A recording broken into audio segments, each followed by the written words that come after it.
We're ready, I believe. Okay, are we broadcasting? We are. Okay. Good evening, everyone. It's 6:03 p.m. and I would like to call this retreat of the Board of Education to order. Please join us for the Pledge of Allegiance. I pledge allegiance to the flag of the United States of America, and to the republic for which it stands, one nation, under God, indivisible, with liberty and justice for all. Mr. Trump wants us to. So when you talk, then I'll mute. All right, will the clerk please call the roll?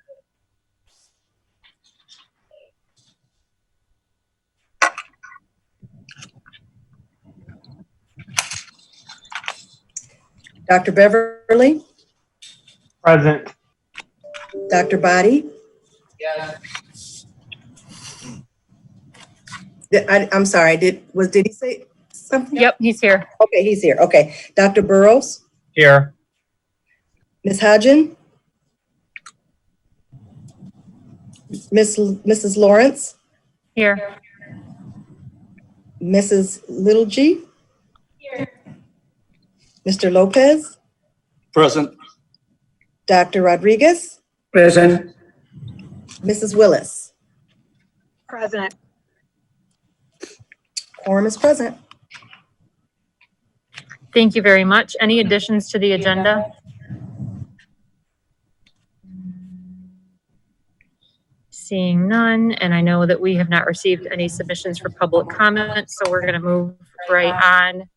I'm going to let my colleagues know I failed to bring my iPad with me this evening. So when we get started with discussion that I am not actively involved in, I'm going to log out of the Zoom on my phone. Thank you.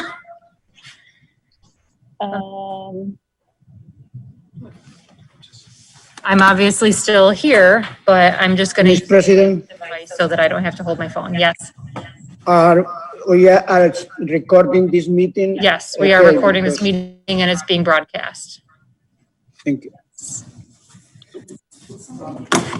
Thank you. Yes, Mr. Lopez. Do you have your packet? Okay.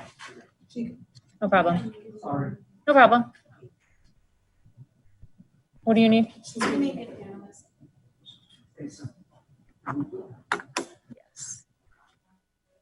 No problem.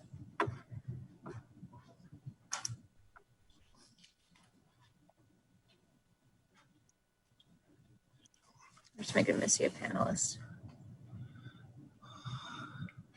Okay. Okay, thanks, everybody. We are going to move on to our new business and discussion items for this evening. First up is the Steering Committee on Anti-Racism. So our intention this evening is really to delve deeper into what we want this committee to look like, who we're intending to place on the committee, and specific goals, benchmarks, and the specific work that this committee is going to be doing. Mr. Lopez, do you have a question? Are you okay? Good. I know. I know it's hard. I know. We're just having some technical issues in the boardroom.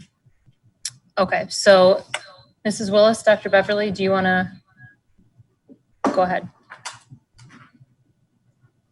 Thank you, Madam President. I'm just looking at our resolution, and I certainly think that our whereas statements could give us a place to start or further be it resolved. So one of the first further be it resolves that the Lansing School District engage in an outside facilitator to complete a comprehensive equity audit, and that's where I think we need to start.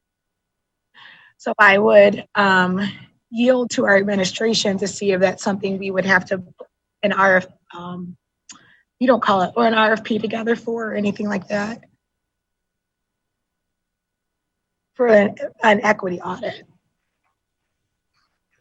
We would need an RFP.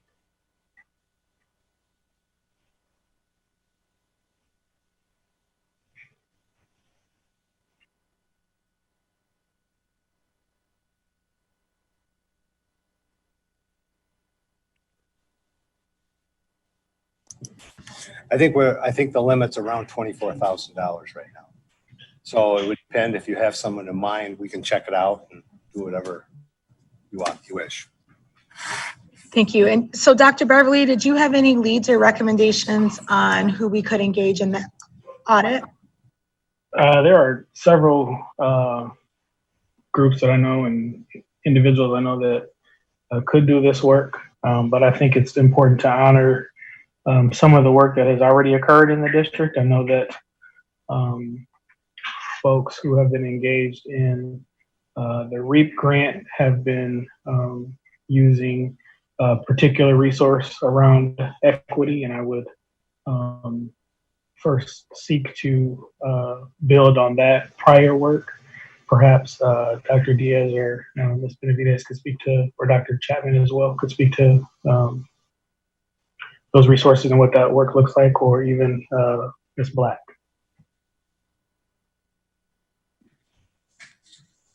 Sure, Dr. Beverly. There have been several projects, activities, and events directly in the district. There also have been several current staff members in the district through master's level work and doctoral work that have actually completed equity audits specific to the Lansing School District. And so we do have a foundation. In terms of what has been done specifically through REAP, Dr. Diaz, as a former member or staff working very closely with REAP, would be able to very specifically share that.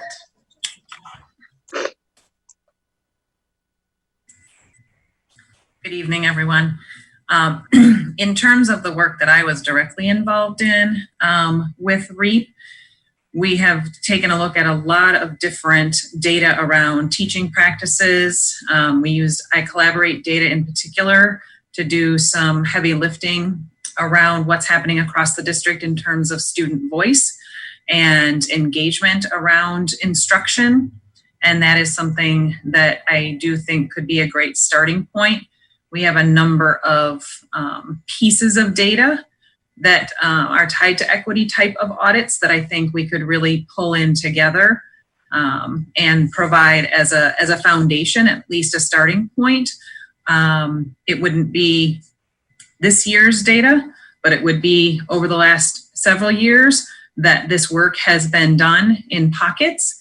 And so I think it would be a really great place to start for someone to look at what has been completed so they have some of those jumping off points. I was also thinking about the work with the culturally responsive school leadership with Dr. Khalifa. I mean, I recognize a lot of internal work has occurred around equity, and definitely want to honor that and want to include that into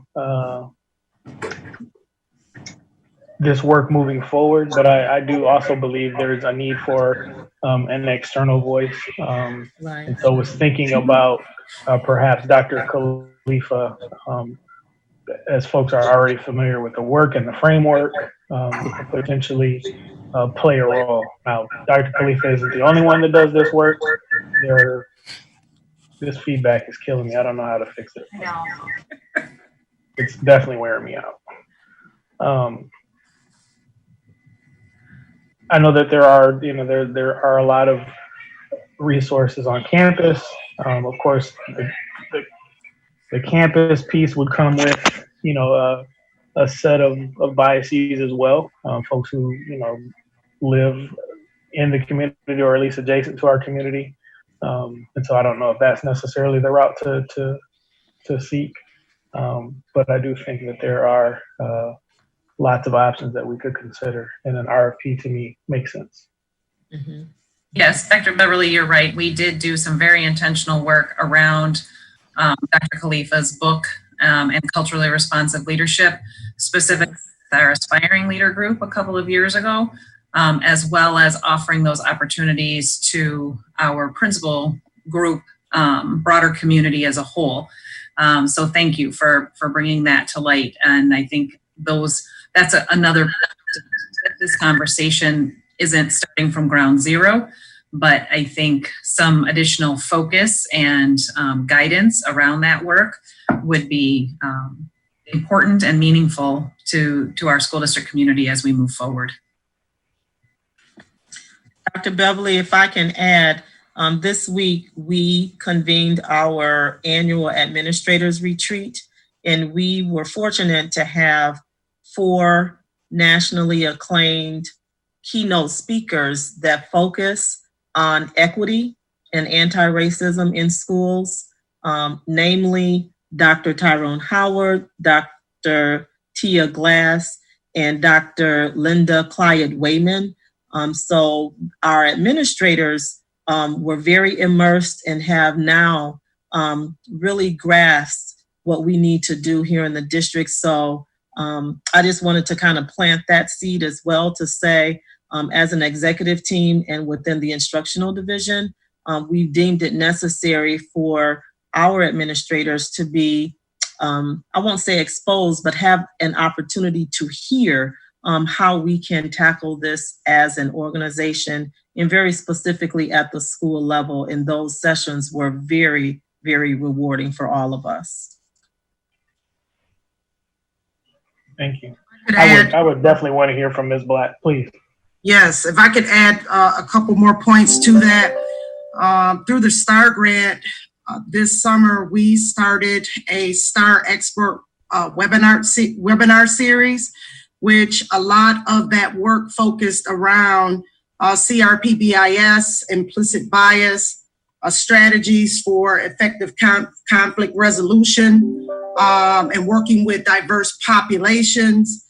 A lot of the expert speakers came from various universities, Michigan State University, of course, with Dr. Dorinda Carter-Andrews, Sabrina Strings from the University of California, Nathan Thomas from the University of North Carolina. His presentation was about connecting with all students. And so we have, with the STAR grant, began to move in that direction. But I would agree with Dr. Diaz, Dr. Chapman, and all of the board members that it would not hurt to, sit down and talk about where we've been, where we're at, and where we're headed, and how my department, the Office of School Culture, can assist with that movement.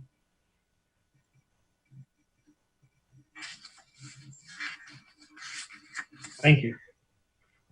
Are there other thoughts from the executive team?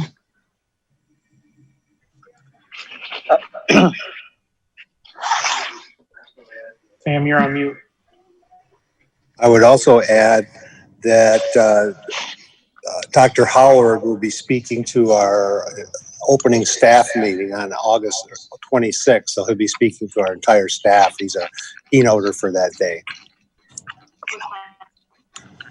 I'll send the time out. Right now, the time is scheduled for 9 o'clock, I believe. And it'll be a Zoom meeting, so I'll make sure everybody has links.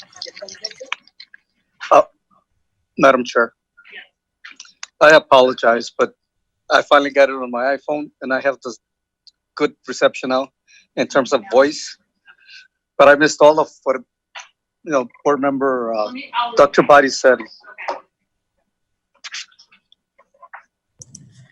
Okay, I'm gonna do a little recap because we've been dealing with some technology issues in Horseshoe. So we've had discussion about some great resources that we might tap into in order to help us conduct our equity audit. What I will suggest in order to, I'm sorry, but try to minimize conversation tonight because we're having these issues and it's making it pretty difficult. I would ask that board members email me if you have specific names of community members who you would like to potentially approach and ask them if they would be interested in being involved in this work. Board members, please email me. Executive team members, obviously, please email Sam. We're looking to really build a strong coalition, build a wide-reaching coalition, tap into a lot of different areas of our community. And I'm going to lean heavily on my colleagues, Dr. Beverly and Mrs. Willis, to help us move this along. Yes, ma'am.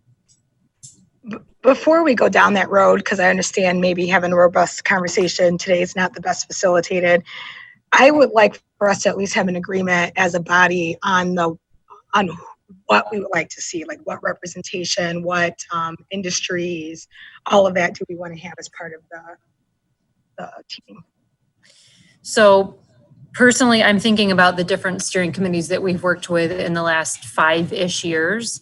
And I think that we have a lot of great, strong community partners that we could include, but also I'd like to see us look into some populations that generally are not included on steering committees for the school district. I think this is a great opportunity to engage some different parts of our community. I'm going to need help brainstorming and using people's contacts that they have and reaching out to the community members and of our community. But I really think that this is a good opportunity for us to broaden our reach a little bit. It's good to hear me echoed on the other side of the room. I'm gonna, yes. How large is the committee? Do you envision the committee to be? I don't think we want it to be enormous because we have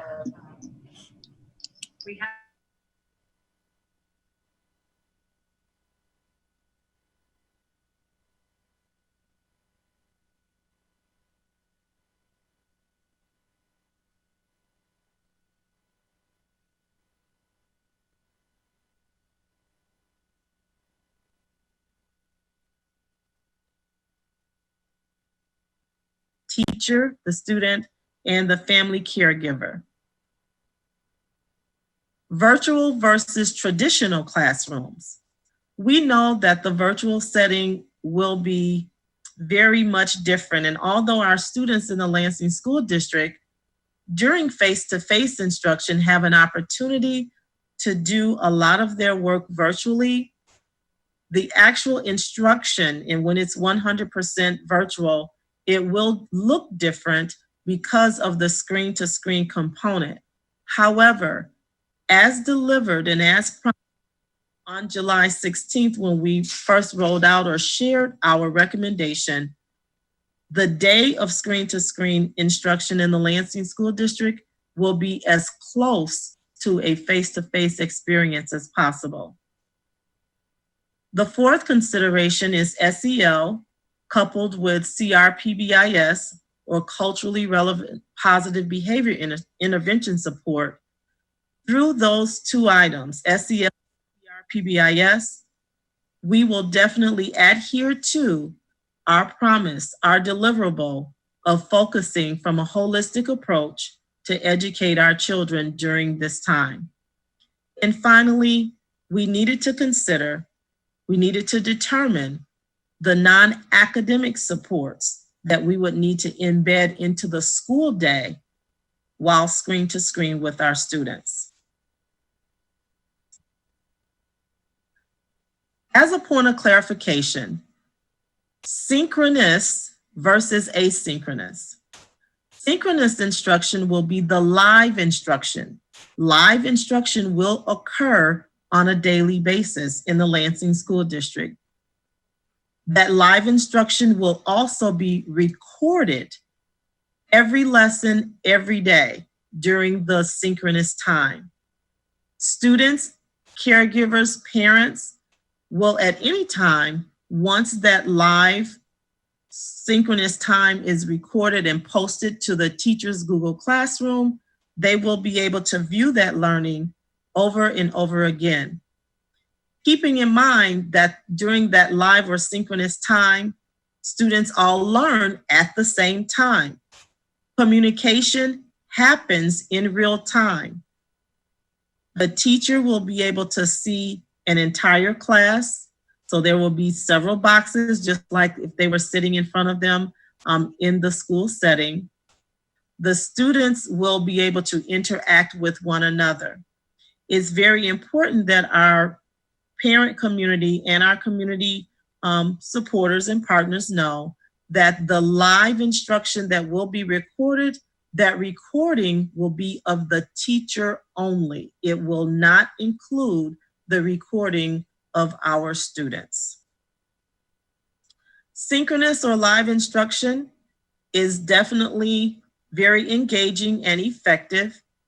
And that's because in that setting, although virtual, it allows for instant feedback and clarification for the student. Examples of synchronous or live instruction is through video conferencing, live chat, and live stream videos. For us, it will be through video conferencing, and the platform that we will be using is Google Classroom. Asynchronous instruction, students learn at different times. Those different times could be a group of students are required or directed by their live instructor to log on for a math lab group, a reading group, or a writing group, keeping in mind that the communication is not live, but they are logging on and doing work together from an asynchronous, self-paced fashion. The asynchronous opportunity for learning is very convenient and flexible. So it is at that time that the student and the caregiver will be able to pace out that learning. It's also during the asynchronous time that the student, the parent, the caregiver could request the opportunity to have a one-on-one session with the teacher for extra help to address a concern. And also those non-academic supports through our student support specialists could also be encapsulated during that asynchronous time. Overall, the key component for asynchronous instruction is that it allows students to work at their own pace. Examples of what can occur during asynchronous time in our daily schedules, there can be communication back and forth between the student and the teacher, or the teacher and the parent via email. There also can be short videos that we call screencasts that covers a particular component of a lesson as a review point for a student that they would watch as an individual rather than with their whole class. There are also platforms such as Flipgrid and many others that utilize the video or streaming components so that students will have an opportunity to do continuous learning and review at any given time that fits into the flexibility of their schedule. So what does a typical day at the lower elementary level look like? You'll notice here on the screen, and I'll focus just on the column that says Monday. Every day we'll start with morning announcements, and those morning announcements will come from the school principal. So just like it typically would, as if all of our students are in the school. All school administrators will have access to the classrooms in their schools. Teachers will be in the classrooms. Teachers will be able to set their Google Classroom setting wherein which students will all be able to hear the same announcements. Once announcements have taken place, there are interactive activities via a video, a chat that can occur where students are focusing on math, and where it says I do, that means that the students are going to be focusing on live instruction with the teacher, where they will, through video, be learning a math concept. After the math I do is completed, we then go into a 20-minute community circle, or what is commonly known across our nation as a morning meeting. It is during that morning meeting where the teacher revisits classroom norms, talks about a current event, and simply, possibly, talk about social emotional components that we're dealing with during this pandemic. The day continues to go on, and you'll notice that we have mindful moments. The mindful moment is specific to our social emotional learning and support.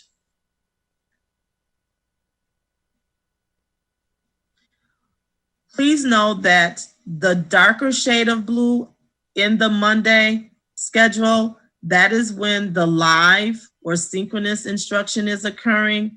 The lighter shade of blue is when we are having the asynchronous or the self-paced independent learning.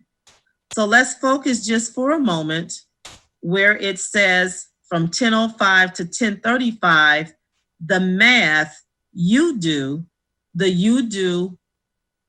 which is specific to the student will utilize our online Think Central HMH component to go on and work independently. We move throughout the remainder of the morning, and at approximately 11:50 a.m., all students will have lunch. Then moving into our ELA component on UDO. Beginning at 1 o'clock, typically, and I want to emphasize typically, we have our DIAF. Many of us that are veterans in the district know that as AMPI, or Art, Music, and PE. The DIAF is representative of our innovative arts and fitness program that we have within the district.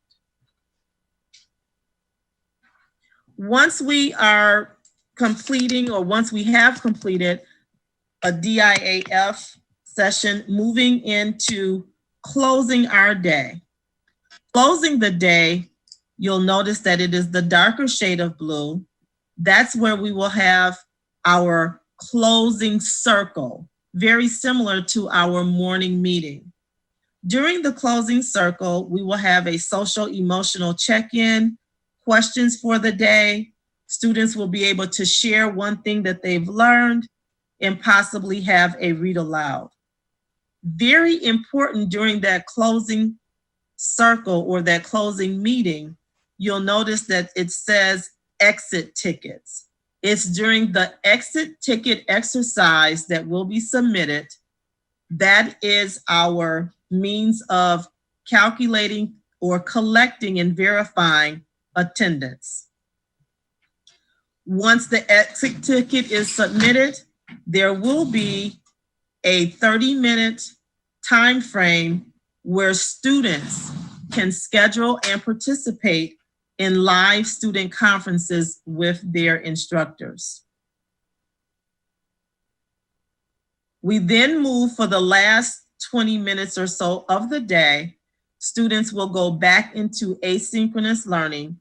Teachers will then avail themselves for office hours. It's during those last 20 minutes of the day that parents are able to actually, through scheduling, will be able to go into the virtual office or virtual classroom of all of our teachers. And then from there, we move into dismissal, and we've successfully completed a typical day at our pre-K3 or lower elementary schools. I would like to emphasize that the screen says typical day because we are a district that is strongly immersed in choice. And so through those opportunities, through our magnet schools, our immersion schools, schedules are not exactly alike across the district. Principals are working on finalizing schedules, and those schedules are due to myself and Dr. Diaz by Monday, August 17th. Once they are approved, and what we're looking for in that approval, we're looking to make sure just as it says in the title of this presentation this evening, that there is a balance, that there is a symmetry between synchronous and asynchronous instruction. The upper elementary typical day is very similar. You'll notice that those students in our upper elementary level classes, they too will start with a morning meeting. Attendance will be taken, and they will participate in a social emotional learning activity. Their day flows very similar to our pre-K3 or lower elementary schedule.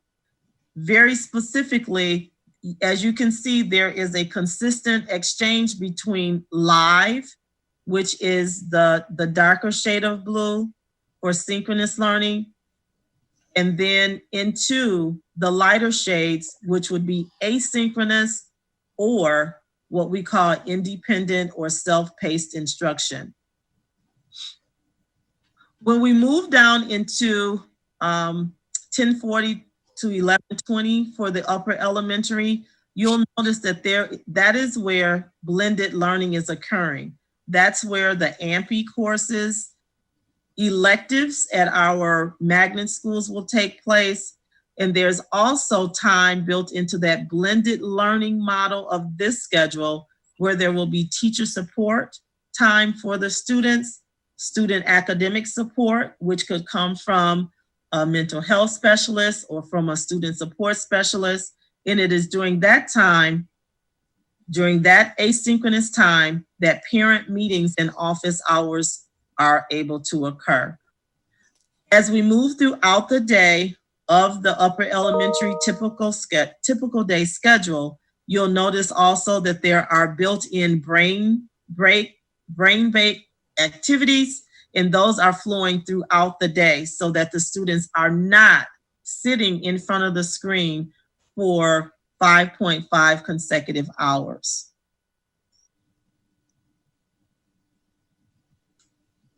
The secondary or high school typical day. Our high school students start their day in asynchronous fashion. So it is not live until after 9 o'clock a.m. The asynchronous activities that occur beginning at 7:25 a.m. daily includes homework help or completion. The students are prepping for a day of learning. That is also when they can reach out and participate in scheduled social emotional learning supports through cohorts or groups of students, and also through individual appointments. Once the day begins, you'll see that there is an alternating between hours, but each of those hours that you see designated for live instruction that begins at 9 a.m. and goes through 12:15 a.m., those are elective and core courses that are built into our traditional master schedules. So our students will have a typical schedule just as if they were involved in face-to-face instruction. After the uniform lunch period, which is 12:15 p.m. to 12:44 p.m., students then go into asynchronous learning for the remainder of the school day. It is during that time that students are able to independently work, but they also could be participating in cohorts, once again, that focus on social emotional learning and other activities that are related to addressing content and responding to the students' non-academic needs. What will our first 2 weeks of school look like? Yes, instruction will start on August 31st, but we also know because this is different, we need to make sure that we are addressing our students' needs from a holistic approach. as we indicated as a deliverable during our initial proposal for screen-to-screen instruction. We will focus on community building, Google Classroom onboarding, establishing screen-to-screen classroom norms, and reflecting on where we stand as a nation during COVID-19.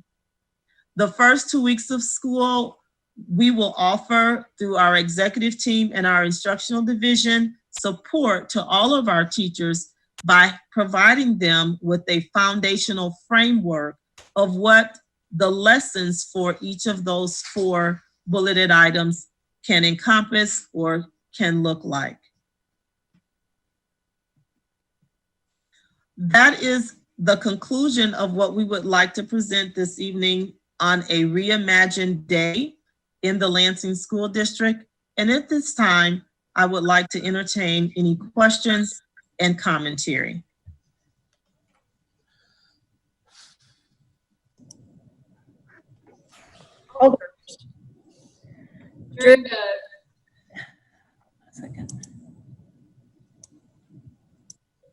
During the brain breaks that we have built in, I think you were talking about the upper elementary. Is staff providing those activities or activity ideas for the kids, or is it kind of, you have a brain break now, so go run outside or do 10 jumping jacks or whatever? Or are we telling them what to do? We initiate the brain break. There will be times that we will let the student know, okay, during your brain break, we want you to have an opportunity to refresh yourself. So that's a fancy way of saying you probably want to go use the restroom. But we also will give some guidance on what type of activity that they can be doing. With Google Classroom, just like I'm sharing on my screen this evening, there will be very quick activities or links provided to the students that they can go in and maybe play a quick game, things like that. And so it'll be it's still very interactive and guiding during the brain break, yes. Okay. I wanted to ask a clarifying question for the secondary schedule. Are the first 4 hours synchronous? Yes. Okay. Yes. So once they come on President Lawrence at 9 a.m., those first 4 hours that's continuous live synchronous instruction. So just like we would, the bell would ring and we would pass class to class. Once they finish with first hour, and if on that particular day, the hours are first, third, fifth, and seventh, after first hour, they would log off and then they would log in within 5 minutes to third hour, just like passing in the hallway. I'm not familiar with Google Classroom. Is it, and I don't know if anybody has this information yet, but I'm thinking about when I was in high school and we would pass notes and we would get in trouble. Are the kids able to chat to each other without the teacher knowing? The way that the Google Classroom— I never passed notes, Sam. Oh. Of course, I was an angel. Yes, they will actually be meeting through Google Meet, which is very similar to what we're doing on Zoom this evening. And so control can be directly from the teacher, just like we can limit screen share, we can set parameters. All of that can be set through the Google Classroom feature. Okay. And I know they can text each other, but. Yes. Do we have meal distribution iron yet? Yes, that's a very good question. We do have the sites all set up. We actually had that presentation earlier this week from Miss Katie White. Is Mr. Lang on this evening? And if he is, I would like for him to be able to share the meal distribution schedule so our board can be privy to that information. I am, and let me look for that email and I'll try and share it if I can find it in time. I can keep moving through my questions if you want a minute, John. Yep. And another clarifying question, teachers will be in the classrooms, correct? That is correct. That is the expectation of the district, Ms. Lawrence. We do, however, know that due to underlying medical conditions that the teacher themselves may have, or for a loved one that they're residing with, our teachers are being given an opportunity to submit a request and rationale for the possibility of teaching outside of the classroom. And those are coming in directly to our Human Resources Division, and we're reviewing those on a case-by-case basis. I think that's wonderful. I think that's wonderful and appropriate to give teachers that option. My final question, I know this is thinking down the road and our situation might be very different at this point, but at this point, are we still planning to have no school on election day? I'll answer that one. Yes, we would stick with the regular schedule, that calendar that we have right now. So November 3rd was a day off for students, and it will be that way this year. Mrs. Willis?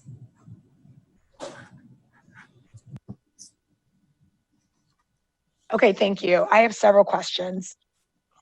So first question is, how are we equipping our teachers to be able to do both, have that preparation for the asynchronous activities for our students and teaching live during the day? Have we had PD for them? I know a lot of teachers use Google Classroom in the spring, but I just want to make sure, today being a great example with just technology flops and all that sort of stuff, how have we equipped our staff to be prepared for that environment?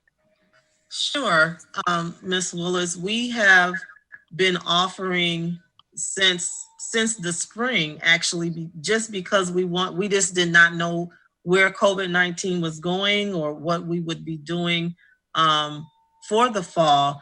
We have started professional development back in March, but then once we realized we were going to be making the proposal for screen-to-screen instruction, we have partnered with Ingham Intermediate School District, and Google Classroom training has been being offered all summer long.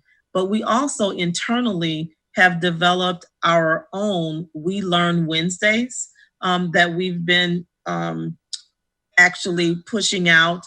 And the thing about it is that we understand and we realize that teachers are, through contract, they are not required to participate, but we have been making that available all summer long.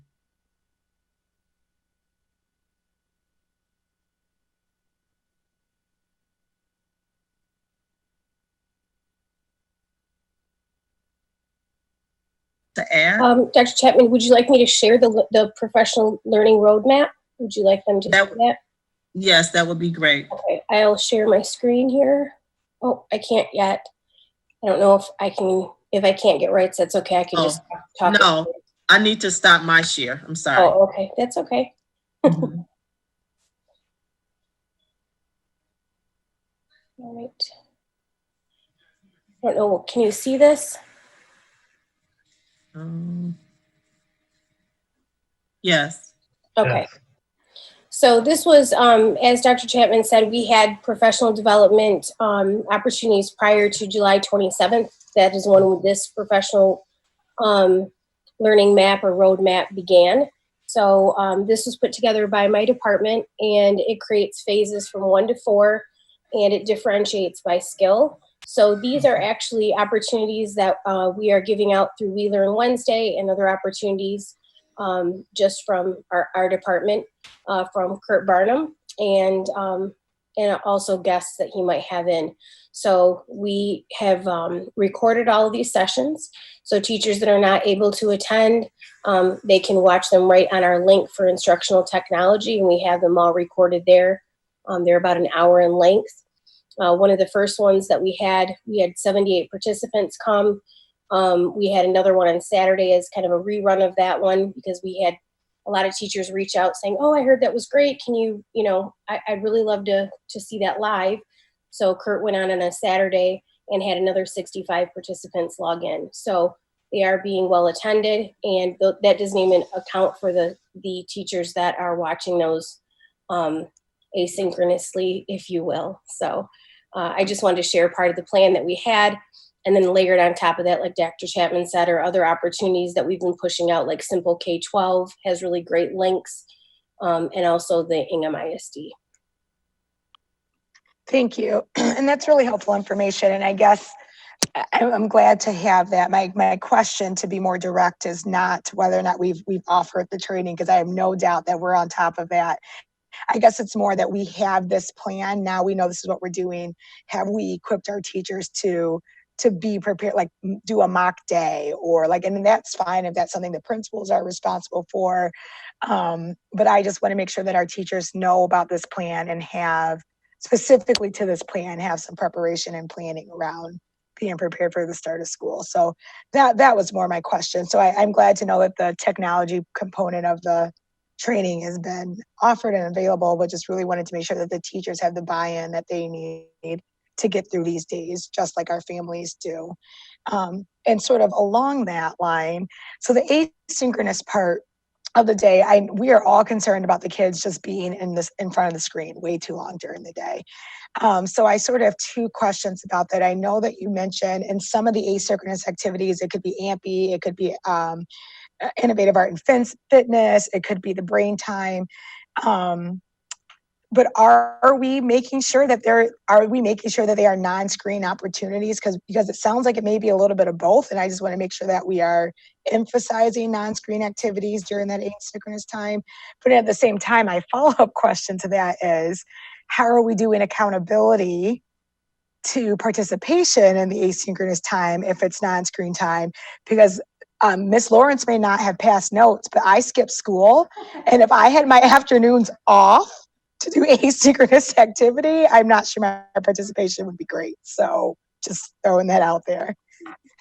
Sure. So the teachers have the autonomy of how they build in that accountability. For us, we're definitely supporting them with exit tickets and authentic assessments. So for example, during the asynchronous time, the teacher may, require the students to go on our support platform, Newsella, and they may be required to read an article and do a quick activity. And because the teachers will have access and be able to view their students' Newsella account, there's some built-in measures for accountability. Also, there will be opportunities for students to upload or submit work during that self-paced or asynchronous time. And so if the work is not submitted by the end of the asynchronous time or leading into the next school day, that's a clear indication that they are not participating, and then the teacher is able to connect with the student during the virtual office hours, during that time of support, to help encourage them to be actively involved in their asynchronous learning. Can I give you a break to have a drink of water and add a couple more things? We also will have opportunities for students to work in their consumables, which would be completely off screen. So at K6, they will be receiving their Journeys and Go Math consumable workbooks. And consumables just mean that once one student utilizes it, not another student can use it. So each student has their own workbook. And so that's part of that process of I do, we do, you do, where there's instruction, then there's practice, and then students are working independently. So there will be assignments quite often where students are working independently offline. Some of our art, music, and PE lessons will be videotaped for them to access. Others will be live screen to screen. with our art, music, and physical education. So there's some different options there as well. We also will have project-based learning assignments and other activities for students to do that would be 100% hands-on types of activities and not necessarily tied to the screen. So we're trying to be mindful of how to balance that as much as possible and not have a situation where we're requiring parents to print off materials or trying to figure out how we're going to print off materials other than the consumable workbooks, in mass quantities. So I hope that helps a little bit with the understanding of how we're trying to balance that time. That does. Thank you. And I actually, I know today was the start of our technology distribution, and you guys I saw lots of pictures. I saw almost pictures of everyone on the executive team at different sites. And so I just commend you guys for getting that task. I saw long lines, but folks were moving through it and you guys took care of that. So I'm happy to see that. And I think they were still going until about 7 minutes ago. So also, just for the record, I just remembered my former principal sitting in the room, and my parents may see this. I didn't skip school. I've already texted your mom and dad. We know how you Vikings get down. Retroactive grounding.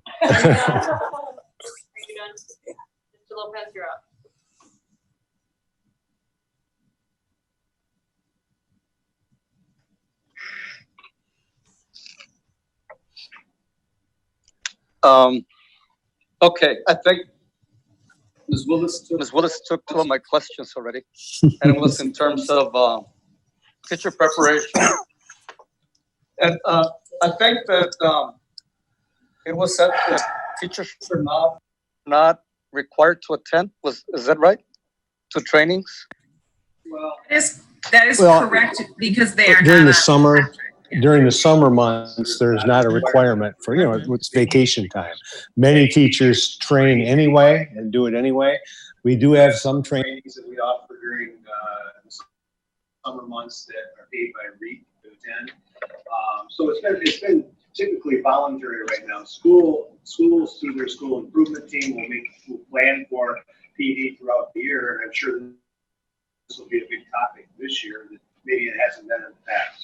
So the answer isn't so much they weren't required to, as they're not working then. So it's up to them at that time. Well, that's fine, but and I see a lot of PD opportunities that come through our email. But are we going to evaluate where to place teachers who might have not taken some of the needed courses to teach this way, screen to screen? We are going to ensure that there's plenty of professional development offered after the work year starts. And we are fortunate, and I know Dr. Chapman mentioned this a little bit, and I'm going to expand on that, is that we have a lot of teachers who have varying rates of skill in the Google Classroom platform. So we're hoping one of the reasons we would like to have is the teachers back in the schools, is that they will be able to help each other as they go through these things. Plus, our tech department has a hotline and are going to be available, and much more out in the building now, just so that we're able to try to meet those needs of people who need help. I'm just worried that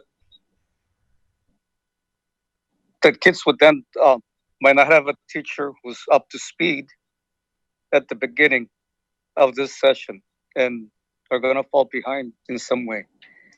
Maybe not. I'm just putting it there. That's certainly not our hope right now. I guess I would answer that in a really roundabout way. We have a lot of learning to do. Teachers, principals, superintendents, students, and parents. And we. And is it going to be, I don't think it's all going to be smooth sailing. I would agree with you. But we need to make sure as quickly as we can that we're ready to deliver instruction to the students. And I'm confident we are. We are going to be able to do that. Okay. Secondly, I was going to ask about moms or aunts or grandmas that are taking care of kids. And if they interfere in that, I think that you asked that as well as was that your thing? Yeah. I mean, Has there been some thought as to how to say, hey, mom, get away or move away, or are you going to do a home visit or what? Wait a minute, I keep muting myself. No wonder I couldn't hear you. Actually, it's kind of funny you said that because we actually talked about that today in executive team about what that might look like. And we had pictured, a mom or a dad or a grandma, whoever it is that's working with the student is certainly going to have an interest in what's going on, So, and the question is, how do we politely say, look in, but we need to, it's like, it's not a lot different than when you're teaching face to face in the classroom. And I did that for a number of years. And we had parents that wanted to come in and just stick their head in. There's nothing wrong with that. But I would hope that parents would take the opportunity to do something for themselves for the time their students are on the screen with us. Actually, they could sit in class, kind of stay, like if going to the classroom, they could sit in class. Yeah. Anything's possible. Yeah. I had one other one I need to get back to, but I'll think about it. Thank you.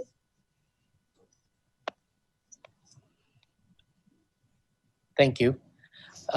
So my question is simply asking for an update regarding children who live in households where all of their guardians or parents are working.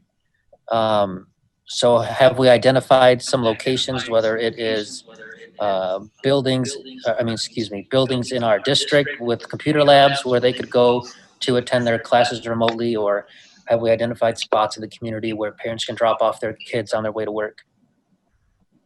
I'm going to answer just in a couple words. Am I muted again? No, I'm not. Okay. I'm sorry. I'm going to answer in just a couple words. I'm going to turn it back over to Dr. Chapman. I'm sorry if I'm fogging the time up here.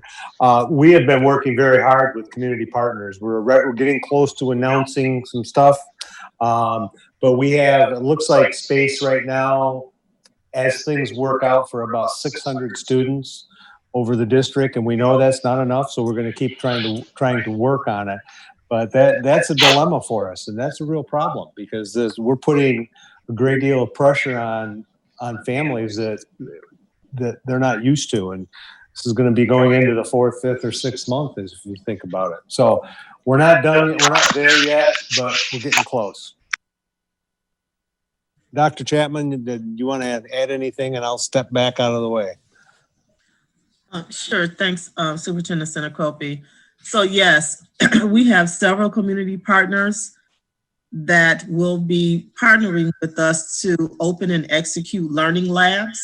We are finalizing costs as well as making sure that we are adhering to the required licensure procedures and protocols for each of those sites.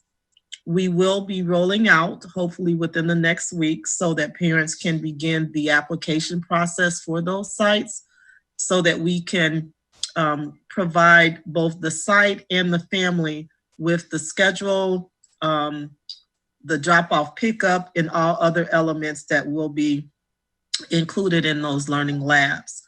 The students will be receiving breakfast and lunch directly at the learning lab.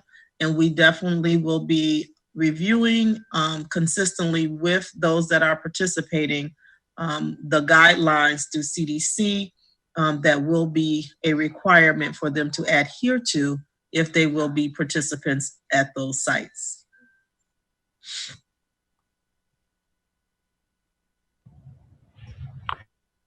Thank you very much. Thank you. I think that that's to create a schedule. It's no easy job. It's a difficult one, but congratulations. I'm going to follow up with the question that Mr. Lopez and other people are asking about the preparation of the teachers to be ready to teach and virtual learning. We are not talking about 70 or 100 or 200. We are talking about all of them to be ready as soon as possible. I think the principals are going back to work next Monday. can every principal call every teacher, some cases with 6, 7, and ask them, are you ready? Do you need any help? What we can do for you to be ready to teach? We cannot have anybody the first day of the school that is not ready to teach. And I think the principal can call, talk with every one of them, and then the administration can tell us exactly numbers, who is going to be ready, who is not going to be ready. I think that is important to know. Will be surprises like we have here tonight, but at least we will know the school A has 10 teachers, and the 10 teachers are ready to teach. And the principal can find out about that. And that way, we don't have anybody to say, I don't know what to do or not to do. That is number one idea. But the other one is about the buildings. Are the buildings safe for all the teachers? How we are going to keep the buildings safe and protecting the teachers when they go to teach in the buildings? Not only would we be protecting them, but they would have to also help us protect themselves too. We have guidelines for entry into the building and guidelines on when you should be wearing personal protective equipment. For instance, if you're in a classroom by yourself, you don't need to have a mask on. If you're in a common area, you have to have a mask on. We also will look at temperatures. We're still sticking with the sign-off sheet that the Ingham County Health Department has, would be something we would look at every day. Also, we're close to making sure that everyone understands that if you're sick, you shouldn't be there, or even if you feel like it, or if someone close to you has that. So we need to make sure that once again, and it's going to be a lot of self-checking, but that's where we're at, and that we've emphasized that with principals, teachers every time we talk. If you were at our giveaway to our distribution today, it was really interesting. Everybody had a mask on that was working there, and even though it was 85 or whatever it was degrees, people, we were out there delivering the devices to people. So we just need to make sure that everyone understands. If you're in this building for the first time in a while, you see we have signs out there and arrows which way you're supposed to walk. Like one set of stairs is up, one set of stairs is down. So we did pretty good. It wasn't hard to make people do this. It's going to be like standard rules for everybody. Absolutely. And that's why I see some of us have masks on tonight and some of us don't. But we are socially distanced apart now. But also in doing what we're doing tonight, we can only have 10 people in this room. So we're close. We've got 8 right now. Yeah, I think it is important for the teachers and their families to know that they go to a secure place as much as you can under the circumstances. I saw in the schedule that sometimes you have 5 minutes different between one class and another class. Another time you don't have these 5 minutes. Then maybe. Well, let me just say, and Dr. Chapman did a great job explaining it, and I look at it this way: is that we're calling it a typical day, but those of us that have been teachers or principals know there's no typical day. No. So these are, I've appreciated what was been put together by the principals and the instructional team to give us some things to at least. Here's what we're going to do, and you're going to teach every subject however we're doing it. The times are important, but as a former elementary school teacher, times aren't. You didn't necessarily. If I was on a roll or something, or quite often if I was done early, we would switch and you do something different. And I think that this allows the teaching staff to be able to be creative also. Schedules are made up, and you were a schedule maker yourself at the middle and high school level. So you make up the schedules, and we work towards perfection, but got to make changes sometimes. So I'm comfortable with what we have, and I'm confident it's going to work out. and it always can be changed anytime that we need to. But you know, I congratulate, and I saw the pictures also tonight, and you were doing the distribution of the technology, and it was great. And we go from there. But I want everybody to know that this board support your ideas and what is going on. Thank you very much.